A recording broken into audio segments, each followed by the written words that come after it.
Hey friend, are you ready? 3, 2, 1.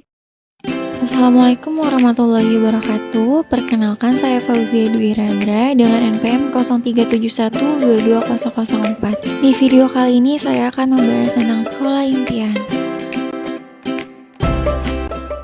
Perkembangan kurikulum yang baik harus didasarkan pada landasan yang jelas. Ada 4 landasan pengembangan kurikulum, yaitu yang pertama adalah landasan filosofis, yang kedua landasan sosiologis, yang ketiga landasan psikologis, dan yang terakhir landasan iptek.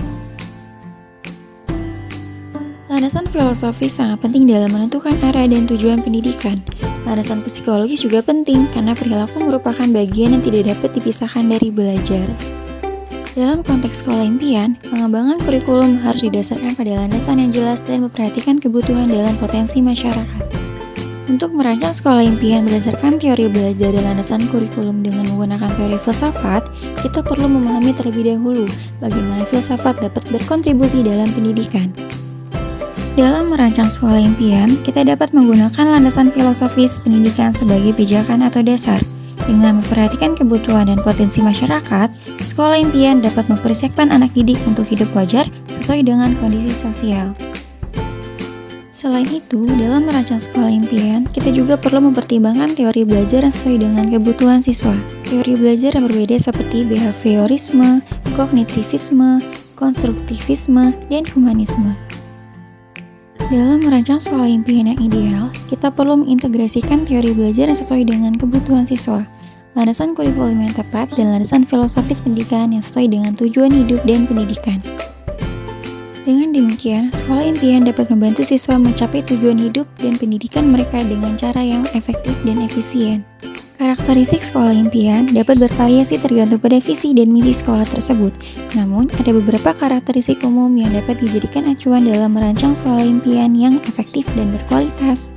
Lalu, apa aja sih? Yang pertama, sekolah impian harus memiliki tujuan yang jelas dan terukur. Yang kedua, sekolah impian harus memiliki komunikasi yang baik antara pihak sekolah dan pihak masyarakat. Yang ketiga, sekolah impian harus memiliki sarana dan prasarana yang lengkap dan memadai. Yang keempat, sekolah impian harus memiliki budaya positif yang kuat. Yang kelima, sekolah impian harus memiliki metode pengajaran yang inovatif dan sesuai dengan kebutuhan siswa. Dan yang terakhir, sekolah impian harus memiliki tenaga pengajar yang berkualitas dan berkompeten. Karakteristik tersebut, kita dapat merancang sekolah impian yang efektif dan berkualitas untuk memenuhi kebutuhan siswa dan masyarakat sekitar. Lalu, ada standarisasi sekolah impian dapat dilakukan melalui beberapa cara. Yang pertama, standarisasi guru. Yang kedua, standarisasi sarana dan prasarana. Yang ketiga, standarisasi kurikulum. Yang pertama, standarisasi guru.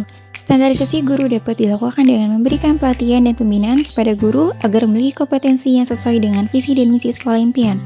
Hal ini akan membantu guru dalam mengembangkan metode pembelajaran yang inovatif dan efektif untuk siswa.